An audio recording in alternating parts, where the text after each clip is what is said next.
Wonderful. Welcome to you all, and thank you for joining us this morning.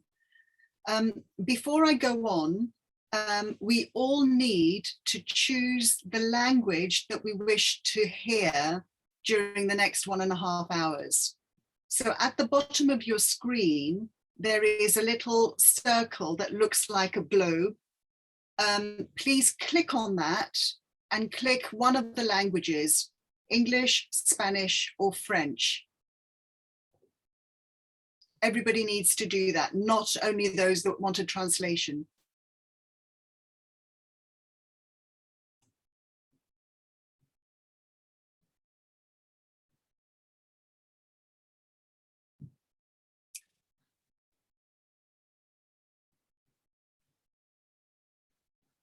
Okay, any problems, please write in the chat. And we have an army of people with us today from the Start Network team and wonderful linguists who are going to be making sure that we can communicate as freely and openly as possible. Okay, I want to get going because time is tight, and I'm really thrilled to have been asked by the Start Network to join this conversation. So my name is Lola Gostelow, and I'm an independent humanitarian. I'm also an associate of the Partnership Brokers Association, with a keen interest in ensuring that partnerships bring the maximum benefits by partnering well. So over the next 1.5 hours, we will be exploring what could be done to improve the quality of partnerships between members of the Start Network and national and local organizations. Our discussion will be informed by data, by a dialogue amongst 3 panelists, and by discussions amongst us all.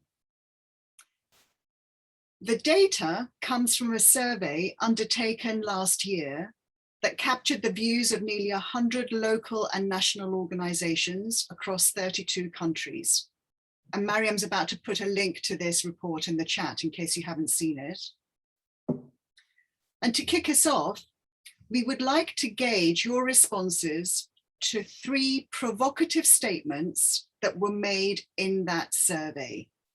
And at this point, I'm going to hand over to Abby Jones, who co-authored a report based on the survey findings. So tell us what to do, Abby.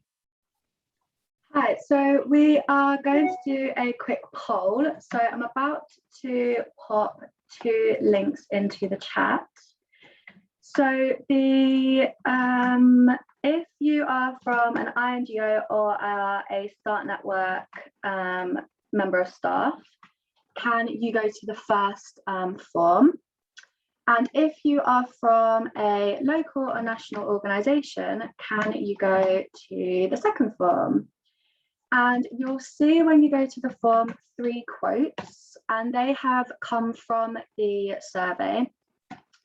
And I just want you to respond whether you recognise this as something that you see happening in partnerships.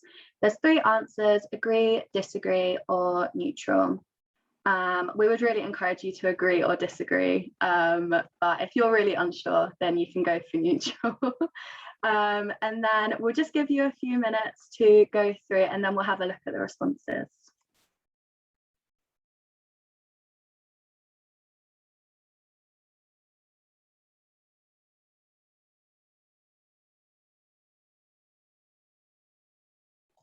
And Heather, if you stop sharing, I can share my screen and then we can see the results as they're coming in.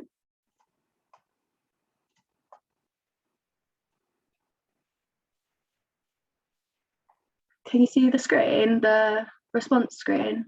Perfect. Yep. So at the moment, we've only got responses coming from the INGOs. So if you are from a local or national organisation, I would really encourage you to answer, because we're really interested to see the difference in answers.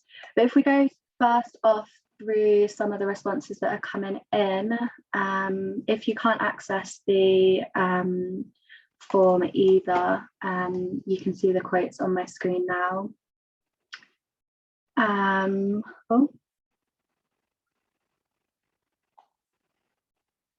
So we have 8 responses from the INGOs at the moment, and they're actually split 50-50 on the first question, which is interesting. And this is about decision-making and decision-making ownership.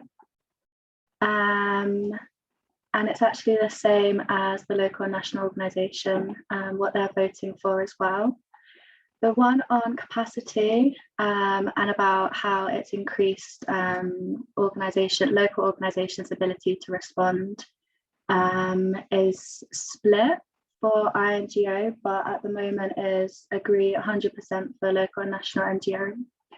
And then the last one is about local and national organisations using a lot of their resources in emergency responses. And it seems both INGOs and local and national organisations are agreeing as well, which is interesting. I will keep this open and I'll pop a link in the chat as well for anybody that might have missed late that's joined late. And then perhaps if we've got time at the end, we can revisit when there's some more answers that have come through. Brilliant, thank you, Abby.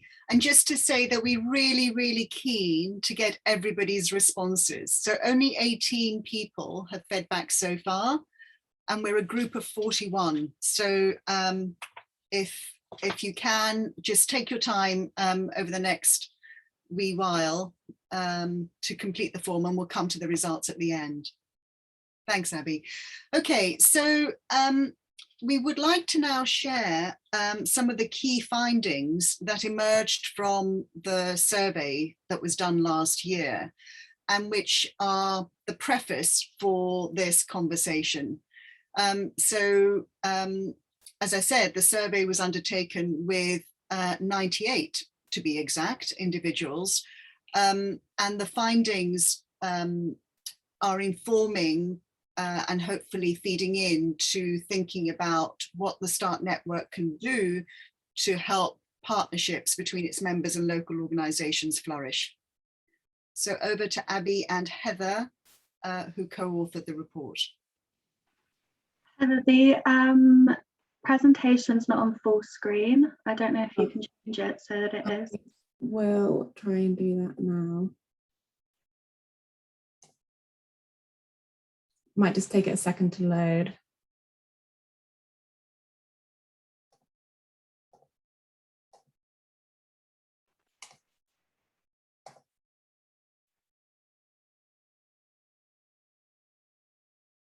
Is that better now?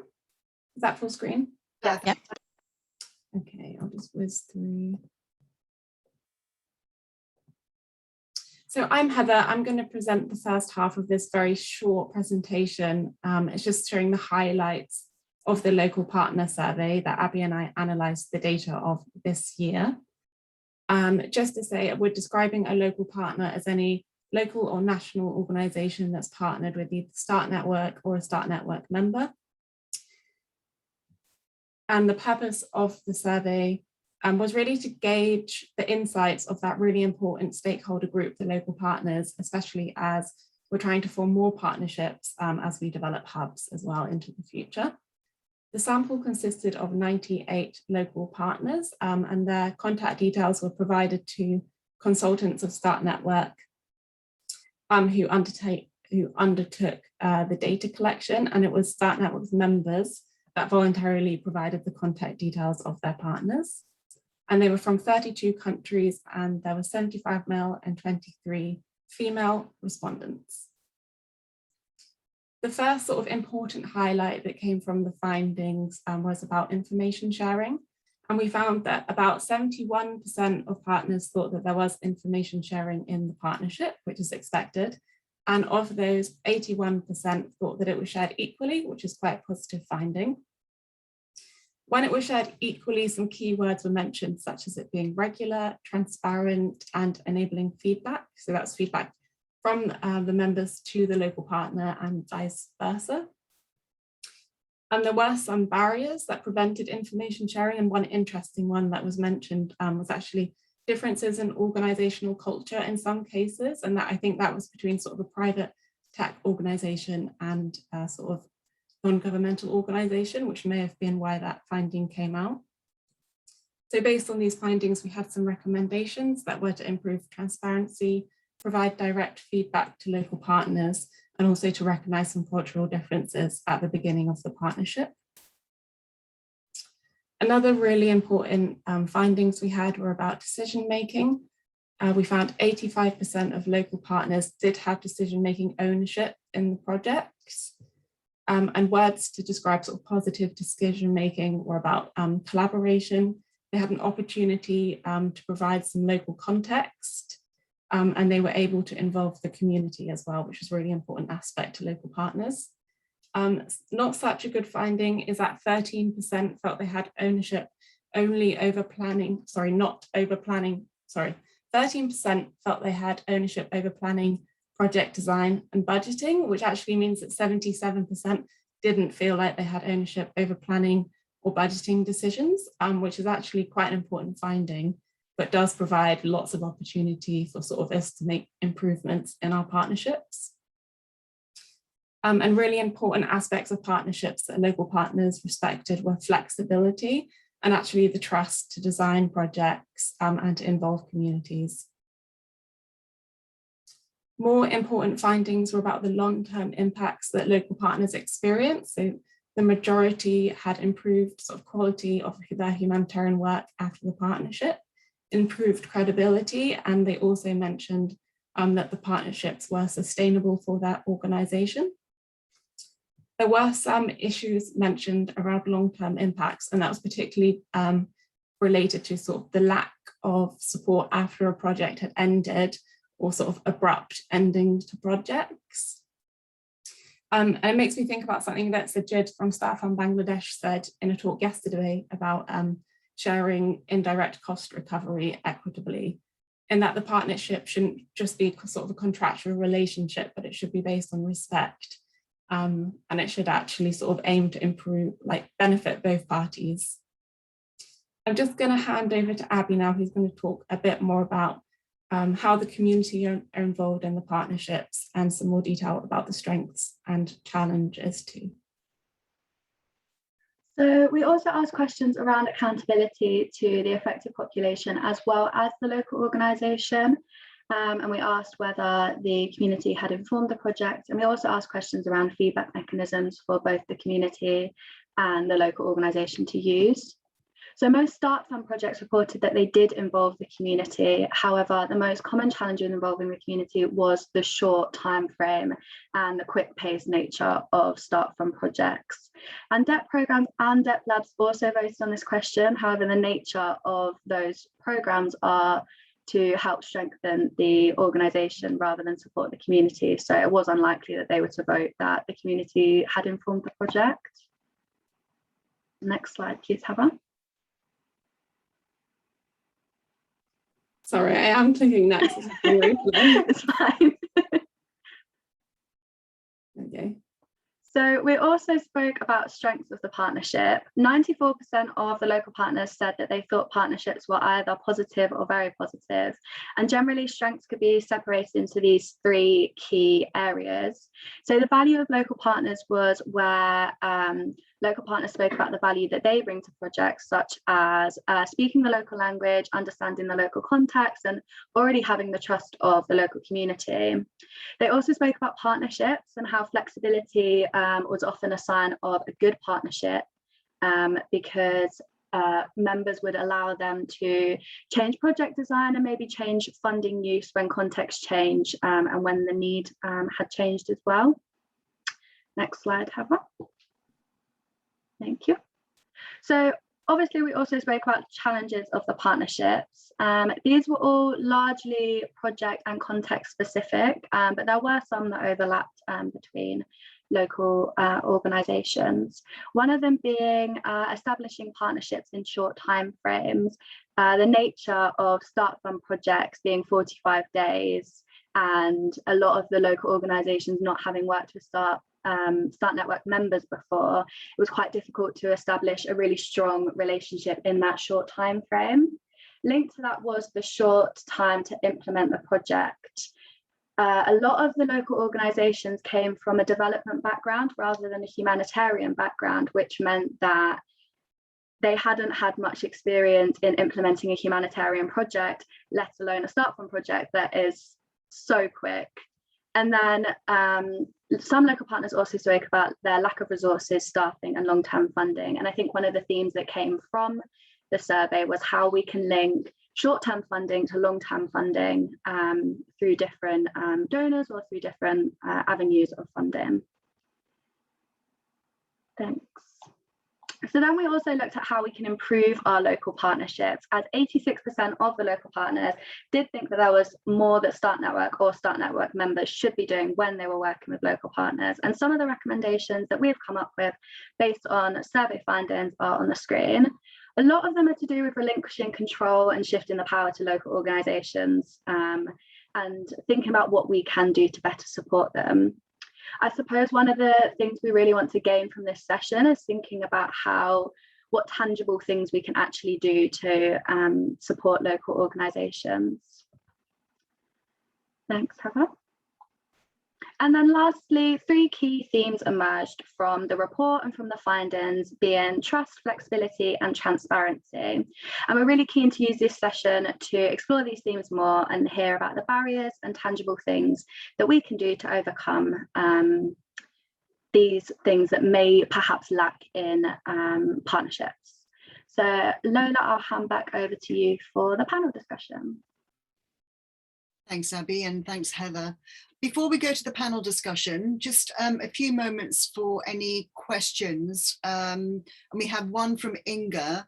Could you please clarify who the partnership was with? Was it focusing on the local organisation and the international INGO member of START, or START as a collective?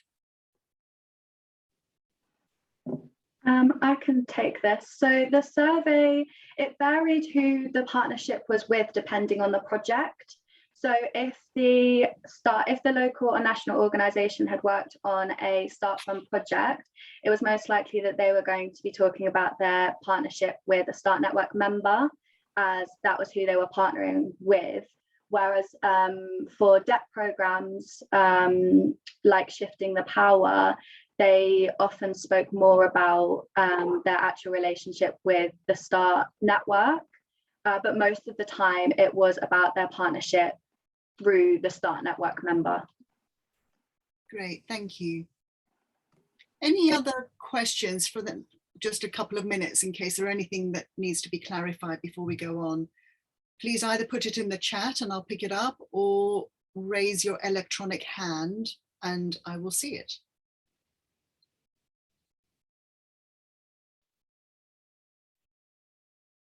You're welcome, Inge.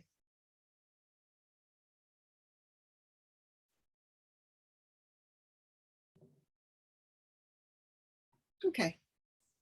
All right. Well, let's go on. And if you do have any questions through the course of the discussions, please do put them in the chat. And between us, Heather, Abby, and I will try and bring those out for us all to benefit from. Okay, so we just have a little time now to go from our data to our discussion. And we have 3 panelists with us who are working with local organizations that have had experience of partnering with the START network, either with individual members or in one example, on a START network project. So what we're trying to do is get their experiences and learn from this in terms of what the values and practices of effective partnering are in humanitarian action. So our panelists are Lynn Walker, who's the director at the Tree of Life in Zimbabwe. Tree of Life is an NGO providing community-based mental health and psychosocial support to help people living with trauma to reconnect with themselves, their environment, their families, and communities. And Tree of Life worked with INGO members of START to deal with trauma following civil unrest in Zimbabwe. So welcome, Lynn. Muluneh Tesfaye is the Executive Director of the Sodo branch of the Ethiopian Catholic Church Social and Development Commission, or Caritas Ethiopia. The branch is in the mountainous areas south of Addis Ababa, the capital, and it was one of the implementing agencies in START's Shifting the Power project, which ran for 3 years between 2015 and 2017. Welcome, Muluneh.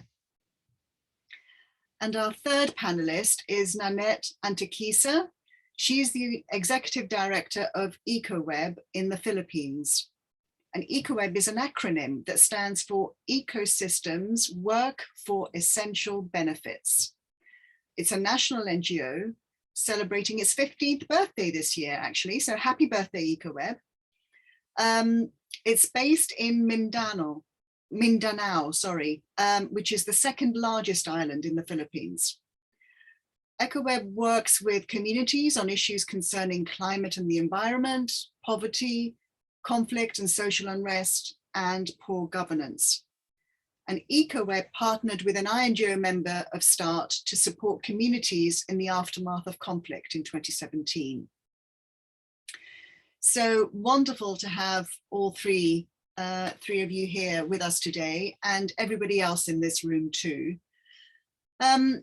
So I'm just going to try and host a conversation, really, and please do put your own thoughts into the chat as we go through.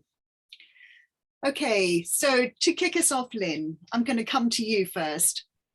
When you think of a good partnership that Tree of Life has been involved in Zimbabwe, what 3 characteristics come to mind that makes it good?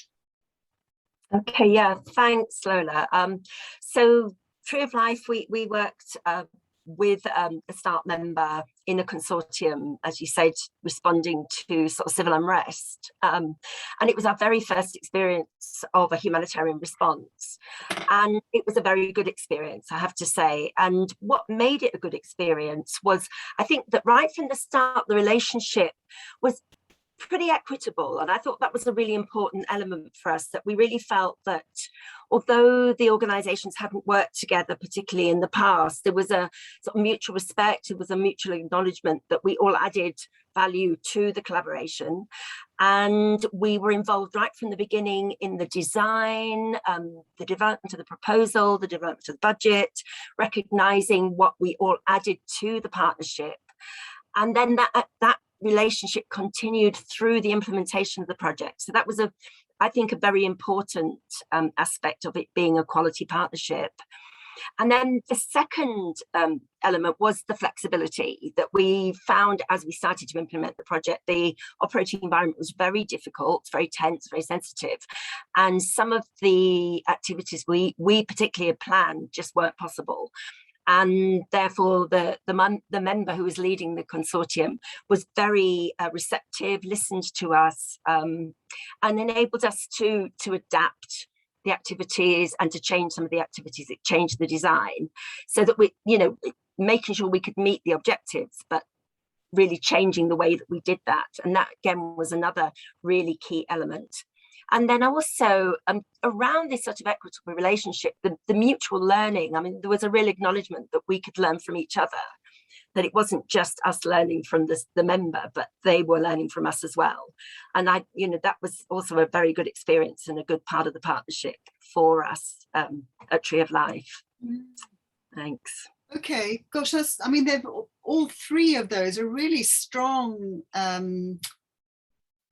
characteristics. I mean, they're very strong elements that can often take weeks, months, and even years to build up in a partnership. To have started afresh with a new partner and to be able to have been working so equitably, as you've described it, is pretty.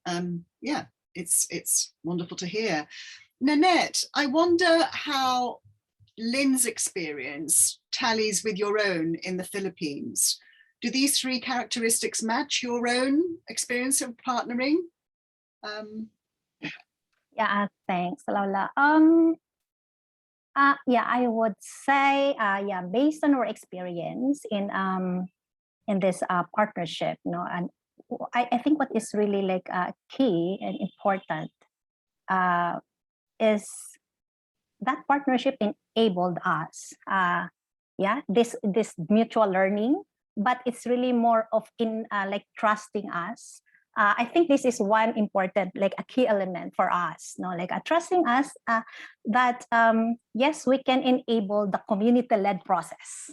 I think this partnership is at that time when we actually promote this community leadership, a community-led approach in 2017. It's more of like more top-down approach, a traditional approach that time yet. And so when we requested for support for like survivor and community-led approach, it was kind of not so not so much yet, no, and it's a hard sell even for some. But then that partnership enabled us to show and demonstrate that indeed it can be done, because it is that because we are trusted, and we are able to show actually that yes, communities have this capacity. And with that experience, we're saying that this partnership, equitable partnership, can only really be that meaningful only if international partners would also be willing and open, for learning from below. Like learning that actually, and open to learning that it's not only with the local partners, but even with communities themselves. And of course, like another, I think what is like a key element, I would say, like related to what Lynn was, is with trust is flexibility.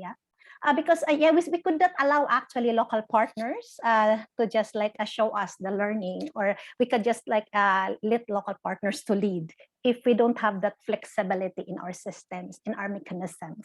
And that we really would appreciate, no? And that time, as I'm saying, we wish actually for other INGOs and partners to see that it can be done on the ground. It can only be done if others would also show the way. So become flexible is very important for us in that kind of partnership. So this mutual learning is very important, but trust and flexibility in the process are key elements. Nanette, can I just ask you a little bit more? So that all sounds good and wholesome and actually easy, but I presume it wasn't easy. And I wonder what role ECOWEB played in really creating the space for community-led response in the Philippines. When we promoted that community-led approach, ECOWEB, know that we have also to change our way of doing our roles, because before it's it's us who were deciding, who were just the traditional way. But then when we embraced that approach, we said we have to change our role. Then in this time, we have to think that we can only do the community leadership if we trust the community as well. And so we just have to facilitate and enable the community to lead the process, to decide for themselves, to help themselves better, because we know that they know better their context. And so with that, and so we have to change also how we do things. And so, but of course, we have to convince also our partners that we have to trust the community. So that the role of ECOWEB then is like really mainly facilitating the process, but enabling the process, empowering the community, and then enabling it, and also like because of course for the community, they're saying it's the first time also, for them to be trusted, first time for them to be like enabled to lead the process, and giving them this spirit, also this message that yes, we trust them, that they can do it, and with our support only facilitating, and yes, we're actually able to show that it can be done. And this equitable partnership, we're saying, is this is the kind of partnership that we wish not to see in a kind of equitable partnership environment. And what you've described there is very intentional investment in the partnering process. Which is interesting to bring out.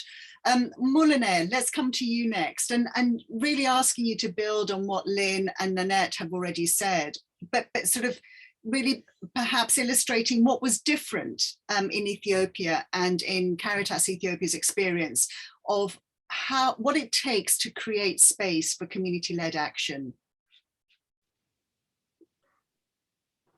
Yeah, thank you very much. Yeah, for me, going back to the question that we have been talking, I mean, the initial question, for us, I was thinking and prioritizing that when we need to have community-led actions in the humanitarian world, the first thing is that we need to have trust, which Neta have been describing. So by trust, doesn't mean that we all agree, we have the same thing, but here we have an experience of embracing the differences carefully, recognizing the value of differences. So we are at different places and different positions. As a community-led or local organizations, we are with the community. We have our own skills, our expertise, and international NGOs have their own skills and expertise. So with that, we need to trust each other. I mean, we need to build trust to give the local NGO and the community a decision-making power. Fortunately, I have been a part of the Start Network or the project called Shifting the Power, where we have been trying to talk about how to shift the power to the community, to the local NGOs, and like blah, blah. So I say that there we need to have a shift the power, share the power, allow with all the risks. Then for me, it comes then, another point that is very important in the partnership is that we have to think in the long term. In the short interventions, we cannot talk about a strategic investment. So we need to have to work on the relationship that evolves. Interest, of course, might change, positions might change, but that means that we have to prepare ourselves to the new situations.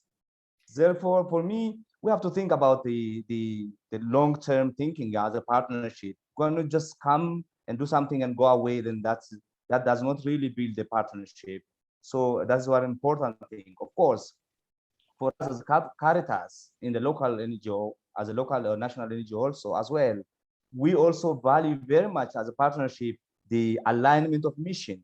We don't just have a partnership, we don't align in the values and mission.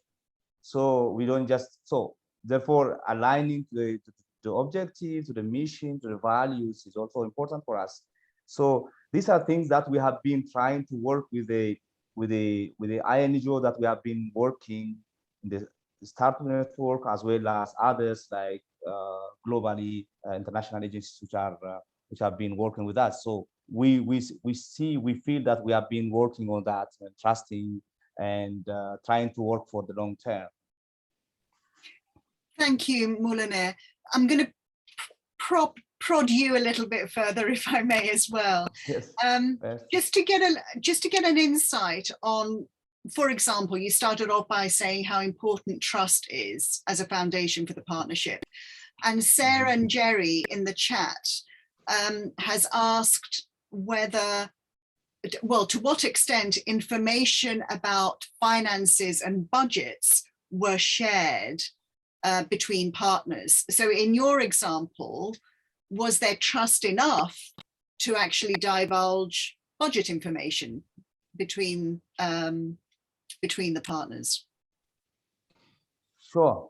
For us, we have this experience of sharing budget information among partners, of course. So they also involve us at different levels in budgeting also as well. So that's great. Of course, in terms of humanitarian response, sometimes it's very quick and kind of good enough in terms of all participation and everything. We cannot detailedly discuss with the community, blah, but yeah, there is quite a good involvement or engagement in budgeting as well. Okay, Thank you, Muluneh. I'm going to come back to you, Nanette, to build on this issue of flexibility, so that there is space to respond to changing needs and contexts. What was it that made that possible? Again, really trying to get out some of the practical implications of working in partnership, and what that enables. So how did flexibility come about? Yeah, I would say, no, like well, with our international partner, we comparing also to our big partner. We can actually like say, you know, that in those like smaller organization, not so maybe not so bureaucratic processes, no, in and perhaps also that particular project and program allowed, you know, for such flexibility, or probably that source of funding allowed for that, you know. So I would say that could be the reason, and that's actually what we are really hoping and aiming, that like more funding should be more flexible, and that processes and systems within organization should allow that. But because for us, like a local organization, we actually see, you know, the importance of that. For us, we see the importance for our system really to become more flexible and able to respond to the changing context. You know, like in the context of conflict affected, for example, and in the natural disasters, actually this is like somehow, no, like we also like need to be like more what's this, responsive to the needs, and also to the context, to the culture of community. So, and we also have like the flexibility also in areas where we could actually go there like personally, and in areas where we could not actually go, but really have to trust those community leaders, because it's really better that they be the one really to be there, and we just like a support, not just like what we are doing right now also in this COVID. And also we are working now with local partners and doing on their own leading, but we're just providing support. So yeah, of course, flexibility, as I've said, flexibility can only happen if there's also this trust, no, within the system itself, no, among partners. And so this is like it's like trust and flexibility, like going together. Yeah, I would say. And yeah, but of course, it's really the people who are running, no, and we have to be with it, with our mindset, our commitment to really do it. And I would say the flexibility, it can really be done if we just commit to it, and we are like we're serious really in making our systems and procedures. Yeah, so and yeah, of course, if we really like commit not to make our programs become more effective, then we should be more flexible. I get your passion just coming through at me from the screen. I'm not going to let you off yet. I want to go to a question raised by Sarah from Safer World. So you talk about flexibility, and her question is there space, or did you experience flexibility in how resources were allocated? So, you know, how budgets were realigned? Was that a joint venture, if you like, in ECOWEB's experience?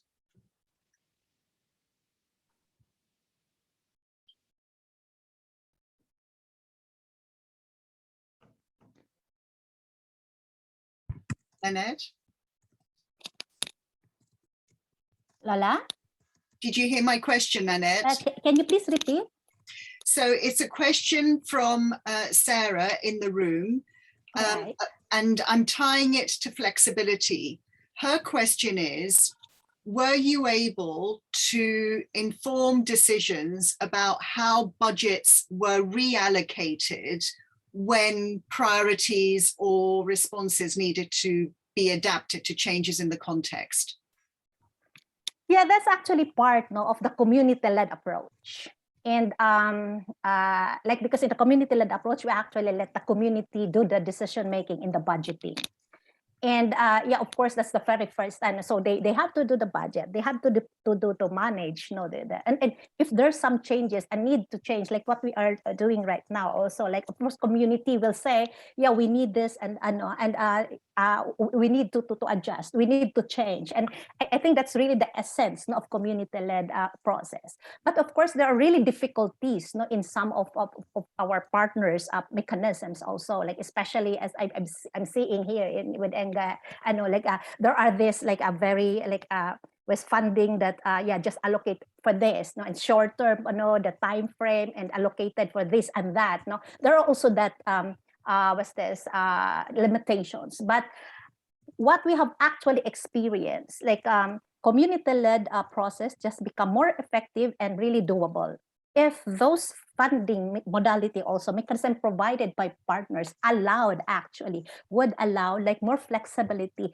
on the ground, because it actually needs and capacities of communities actually may differ. Yeah, so and yeah, those need one need of one community may actually like be higher than the other, and what we are actually projecting is like in the actual time it may actually change. So this is actually the kind of flexibility that we really have to like consider. We have experienced that it happened, that our partners allow. So of course there's level of this change, no, and allowed by partners. But those that don't allow, actually we really have that difficulty. But as much as possible, we are actually telling partners, if we really would like, no, to become more effective, then we should be allowing like communities somehow, especially in allocating resources according to their needs. Thank you. Yeah, thank you. And Smriti says that's called adaptive management, Yes. this flexibility. So thanks for that. There are a couple of comments in French that I'm not confident that I've really got clear in my mind. So if somebody can translate, I'd be really grateful. Lynn, I'm going to come to you with a question about, well, I think one of the questions is about horizontal versus vertical relationships and coordination between the partners. And I wonder if you can speak, if that can then get us into the discussion around accountability and as how you experienced mutual accountability or imposed accountability within the partnerships that you were involved in. Yeah, thanks, Lola. You know, just going back to something Nanette said, I mean, I really felt that resonated with us at Tree of Life. And I think one of the reasons why our relationship was so successful is that Tree of Life was already deeply rooted in the community, working with communities in a collaborative and very equitable way. And our whole approach was about equitably. So it was possible for us to then overlay the humanitarian response onto that. And so that accountability was already there between us and our community partners. And therefore, it was then kind of extended into the project. And in terms of sort of vertical and horizontal, I mean, one of the really kind of interesting experiences for us is that we had 2 or 3 local partners in the collaboration. We weren't the only one. And actually the way that the relationships between the local partners was built by sort of the members was really a very good experience. And in fact, one of the elements of the flexibility is us as local partners coming together, working in different communities. We were able to kind of leverage resources and leverage our skills within each other. And there was real flexibility and real sort of equitable decision making there. And in terms of accountability as well, I mean, there was a real commitment to accountability to communities and accountability to each other, as well as accountability to the lead member. So, you know, I think that whole community-led aspect was also a very strong underlying reason why the relationships and the partnerships worked.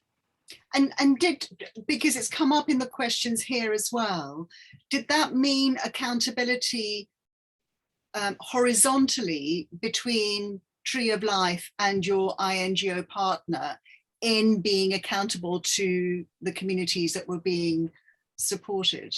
Absolutely. And when we looked at the flexibility, it was about us going back to the lead partner and saying, look, this is what our communities are telling us and we plan to do X, but actually they think Y would work better, and can we then sort of adapt the design? Can we feed in that local feedback into the decision-making loop? And it worked really well. And that's not an experience I've had with many INGOs working with local partners. It was unique for us, and that's why it was such a positive experience. Yeah. And yet you use the term lead partner, which well, they linked us up with Start.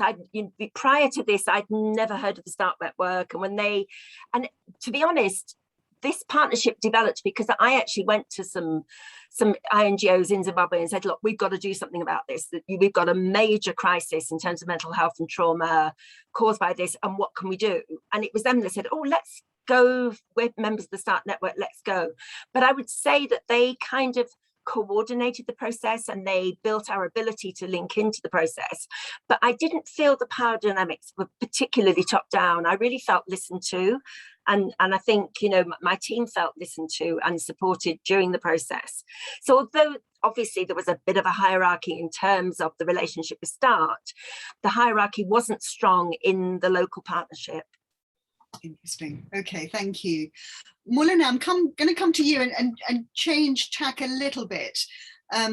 So right at the beginning, all three of you talked about the importance of learning and mutual learning, so that there's recognition and humility of the scope for us all to learn from each other. Are there other examples of long-term value that emerged from your partnerships in Ethiopia after the end of the project, if you like, the end of the partnership?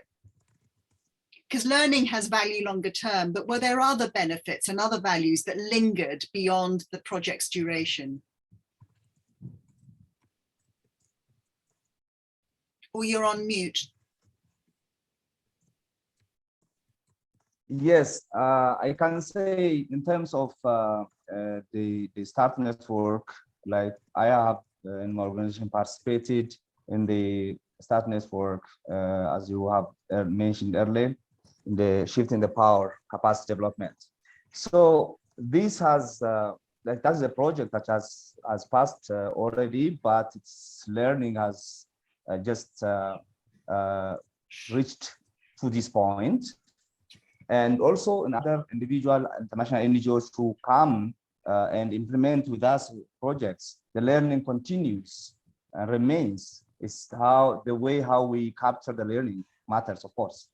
So, for example, one of the learning that we had from the Start Network or Shifting the Power project was that most often we had problems, not because we don't have capacity, we need even resources or money only, but it's because of a mindset.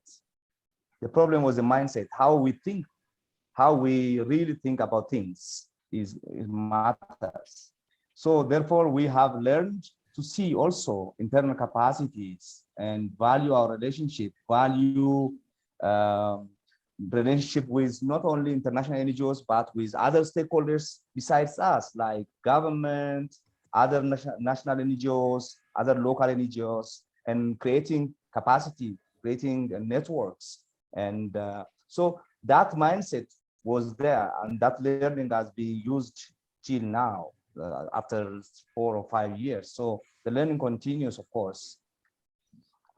So so just to be clear, that you're describing the engagement in the partnership as having longer term benefits in terms of changing mindsets and attitudes about local organizations, changing capacities and shifting appreciation of different capacities, and actually extending your network and relationships with others in that context. Yeah? Yeah. Yes. Yes, really I think that's what we say. For the mindset, we mean the mindset of the NGOs, as well as the minds of one's own organization, our own mindsets, as well as the mindsets of the other NGOs or international NGO that is engaged with us, implementing together. So we need to understand each other. Sometimes is the way we perceive the way we see. We say, for example, in terms of just continuing what Nanette was saying and others were mentioning, when we're talking about accountability, there is the so-called downward accountability. We start to mention a community to be as down. Now we are up. So downward accountability is from the very term. We need to change the mindset. We need to think that money is not the only thing that makes the result, achieve the vision. That mindset has to change even within INGOs or global back donors. We start to think we are just recipients and they are donors. No, we have values, we have system, we have community trust, we are based on the organization. So there are different things that come together to achieve saving the life, changing the lives of the community in the livelihood or in the humanitarian aspect. So this mindset has to be changed from the perspective of the INGO as well as the local NGO, the way we look ourselves. That has to change. Thank you. More passion. I'm loving all this. I'm going to stop the conversation just because of time, but I really wanted to thank you. Lynn, I see you. Yeah. Can I just say something very quick? Because I absolutely agree with you, Muluneh. And we have to have the confidence to say, look, we know what we're doing and we know our communities. And I know from Tree of Life's perspective, we didn't go into this relationship unless we were absolutely convinced that that we were going to be respected and our community links and the communities themselves would be respected, but also that we could keep that relationship going beyond the edge of the project, you know, that we weren't going to go into the community and then have to leave them in the lurch at the end of it. And so I think we as local NGOs really need to have that confidence when we engage in those relationships with international partners, to really stand up and know our value in those relationships. Wonderful. There's a comment. You've inspired a lot of people, I tell you. Great. And one of the comments from Michael Musselman's is that this community-led action should become a model for the START network when they're making funding decisions, that a percentage of those funding decisions go towards this community-led model that's been described here. Thank you, all three. This is not the end, but you've provoked us and you've inspired us and you've lifted us, and we are going to move you into breakout rooms. So what we'd like to do is we're going to create spaces with the three themes that have come up through the report and actually you've talked to very powerfully. So trust, flexibility, and transparency.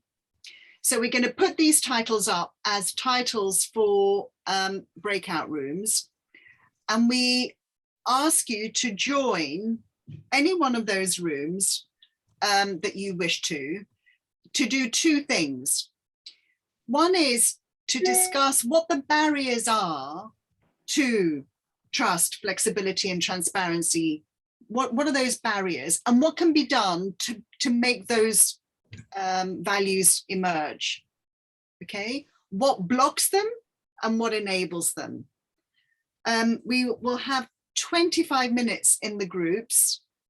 Heather or Abby, are you going to tell us how the mechanics work now?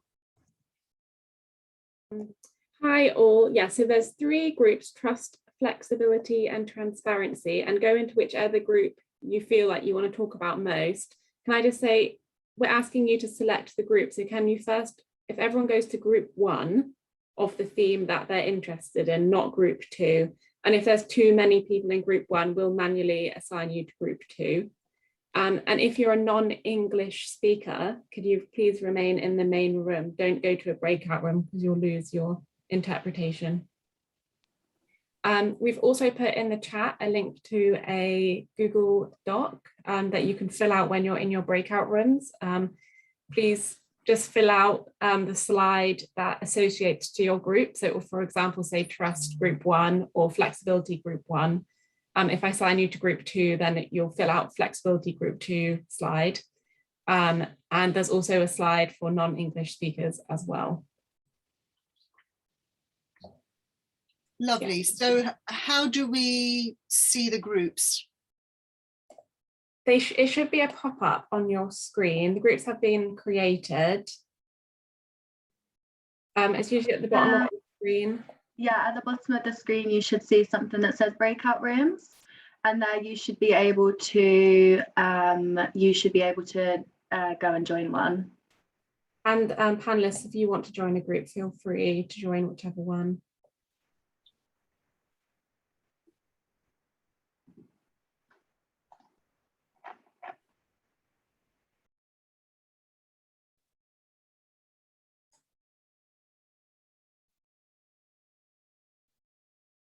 So Lynn, Nanette and Muluneh, you're more than welcome to join a group of your choice.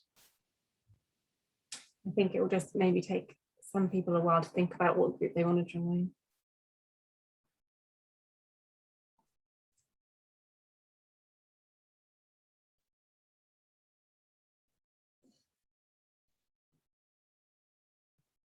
We can see now who's fallen asleep at their screen and who's not joining a group.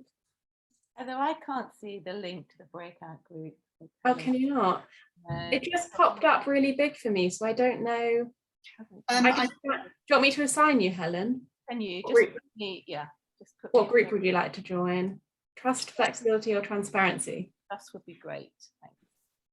Can you assign it too? I'm also unable, I think, to look at the groups.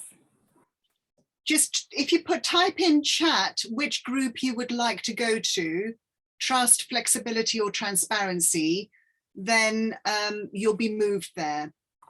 Okay.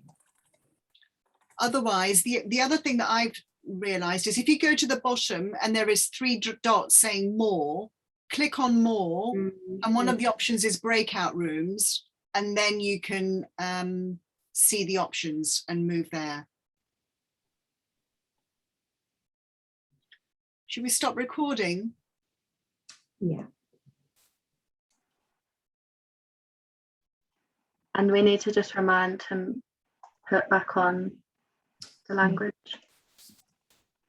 I'm just going to put that in the chat, but I'll say it as well. Great.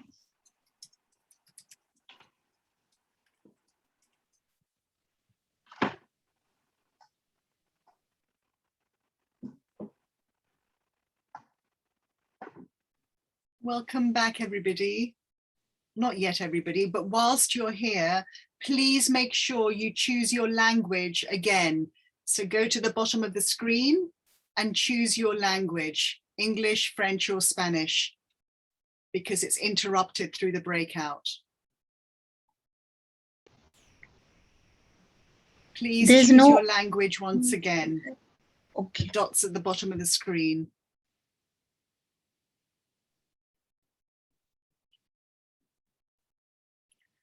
Gosh, it's so lovely to see faces. Can you all put your videos on if the bandwidth allows? Michael, turn yours off. That's not good. Lovely, lovely to see everybody. If you can, put your screens on. We've only got a few minutes left, so we're not going to do justice to the group work at all. But if there was any significant moment in any of you where you thought, oh, of course, or oh, yes, or oh, no, share it now. Little snippets, short.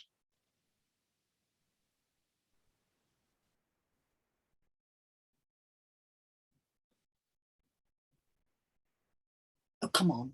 Somebody must have had a deep Lola, experience. I'd love to share a bit of something that we just ended on in our group, which was looking at trust and poor Lynn was overwhelmed with Start Network people, but did very well at keeping us at bay.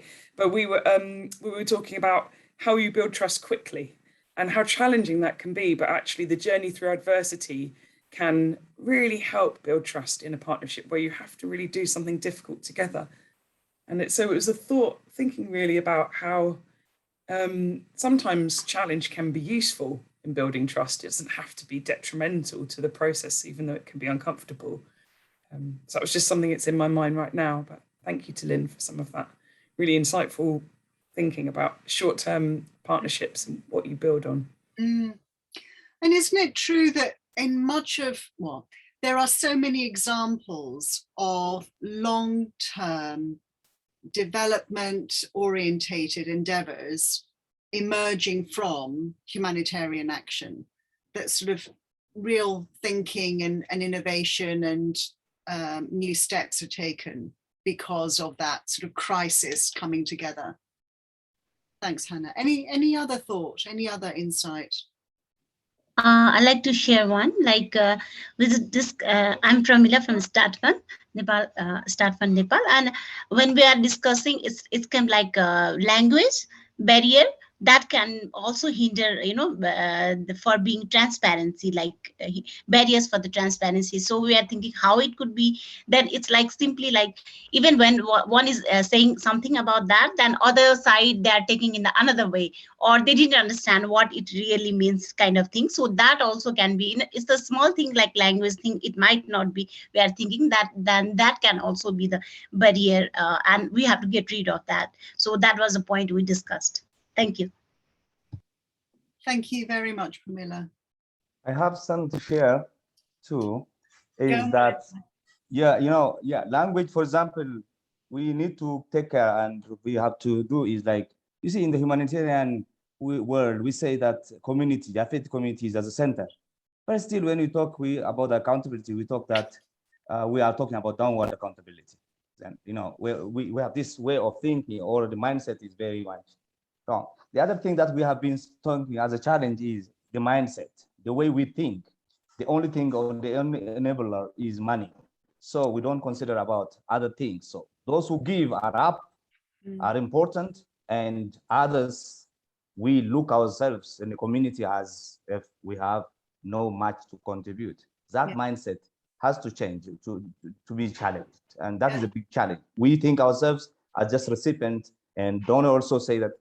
But after all, we say this money is money for the community, whether it is taxpayer or individual or some organization that gives, it gives money for people, not for us. We are just stewards that need to honestly and with all transparency pass it to the owner, which is the community.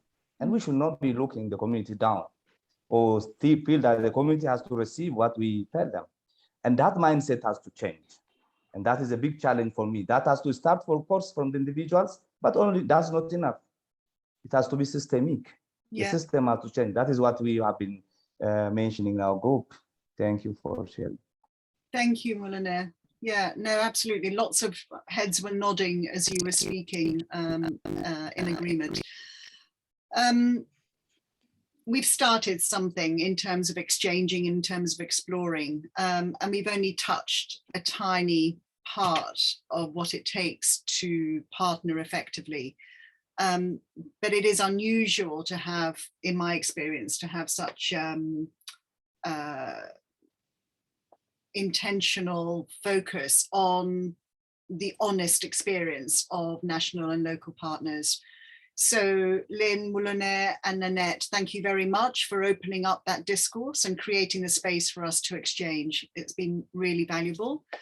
I know that there is a commitment from the START team to try and capture this discussion, including some of the things that you've captured in your slides, in your groups, trying to create both a learning piece, but also some ideas about actions that have been identified and what we can do next. And the we being we, us, all, not necessarily the START Network team or START Network members, but hopefully create a little bit of traction about, where do we need to invest in building some momentum for change. So keep an eye out for that. Your contact details are known by Heather and Abby and the START Network team. And all I can say is a huge thanks for engaging and sharing and illuminating us all. So come off your muted voices and say goodbye. Thank you. Thank you very much. Bye, everybody. Thank you. Bye. Thank you very much, everybody. Thank you. You're Thanks, welcome. Lola. Thank you. Bye. Bye. Dariabi. Bye, Muluneh. Thank you. Stop recording. Thank you. Bye.